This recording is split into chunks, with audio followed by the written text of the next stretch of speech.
అనంతపురం జిల్లాకు జీవనాడి లాంటిది సార్. 1966 సంవత్సరంలో ఈ కాలువ దవ్వారు. సకాలంలో మరమ్మతులు చేయని కారణంగా దశాబ్దాల కాలంగా కాలువ సామర్థ్యం తగ్గిపోతా కాలువ గట్లు బలహీన పడిపోయి చాలా నాసిరకంగా తయారైంది.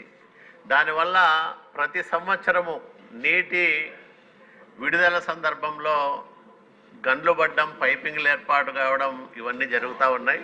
దీనివల్ల సకాలంలో నీళ్లు రాక ఈ కాలువకు 32.5 టీఎంసీల నీటి కేటాయింపులు బచావతి ట్రిబ్యునల్ ప్రకారం ఉంటే ప్రతి ఏటా ఒకవైపు తుంగభద్ర డ్యాముల సామర్థ్యం తగ్గిపోవడం, నీటి కేటాయింపులోనే కోతలు ఏర్పడడం వల్ల 25-26 టీఎంసీలకు మించి రావడం లేదు. దానివల్ల అనావృష్టికి ఆలవాలమైన అనంతపురం జిల్లాలో తీవ్రమైన నీటి ఎద్దడి. ఒకవైపు అప్పట్లోనే 58 సంవత్సరాల కిందటే ఈ కాలువ సామర్థ్యానికి సరిపడా ఆయకట్టును తయారు చేసి ఉంచింది అప్పట్లో యంత్రాంగం. కానీ రాను రాను తాగునీటి అవసరాలు కూడా పెరిగిపోయి దాదాపు 8 నుంచి 10 టీఎంసీల నీళ్లు ఉమ్మడి అనంతపురం జిల్లా ప్రజల దాహార్తిని తీర్చడానికి ఉపయోగించుకుంటా ఉన్నాం ఈ కాలువలో ద్వారా వచ్చే నీళ్ళల్లో. కాబట్టి ఒకవైపు నీటి అవసరాలు పెరిగిపోవడం, మరోవైపు కోటా తగ్గిపోవడం వల్ల కాలువలో వచ్చే నీళ్లు ఏమాత్రం అనంతపురం జిల్లా ప్రజల అవసరాలు తీరడం లేదు. ఇది దృష్టిలో పెట్టుకొని 2005లో నేను పయ్యావుల కేశవ్ గారు ఈ కాలువ వెంట దాదాపు 10 రోజులు పాదయాత్ర చేస్తే అప్పట్లో ప్రభుత్వం 2007లో 463 కోట్ల రూపాయల నిధులు కేటాయించింది ఆధునీకరణ పనుల కోసం.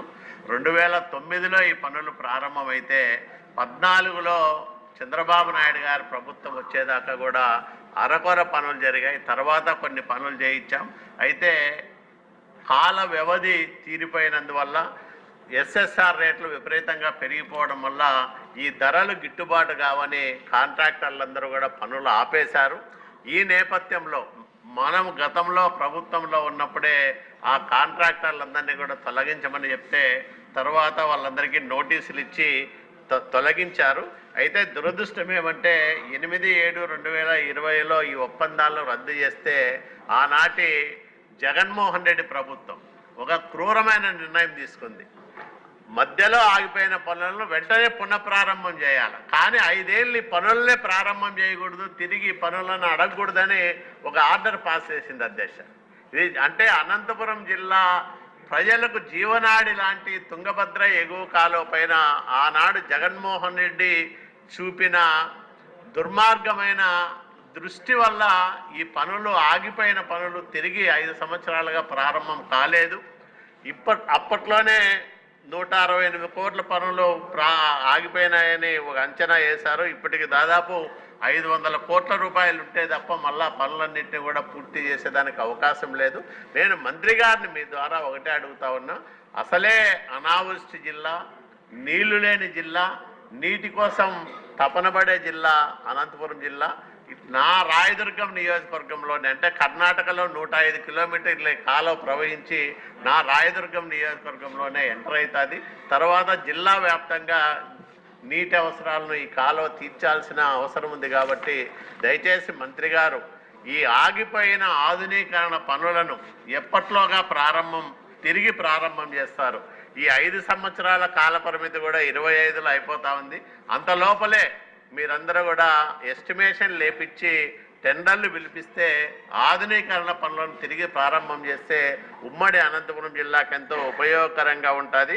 అట్లాగే తక్షణ అవసరాల కోసం 34 కోట్ల రూపాయలు అవసరమని అధికారులు ప్రతిపాదన చేశారు. కాబట్టి కనీసం ఆ 34 కోట్ల రూపాయలైనా తక్షణం విడుదల చేసి మరి ఆ పనులను చేపట్టాల్సిందిగా 10 స్ట్రక్చర్లు అధ్యక్ష 5 సంవత్సరాలుగా కనీసం ఒక తట్టడు మట్టి తీసేయాల.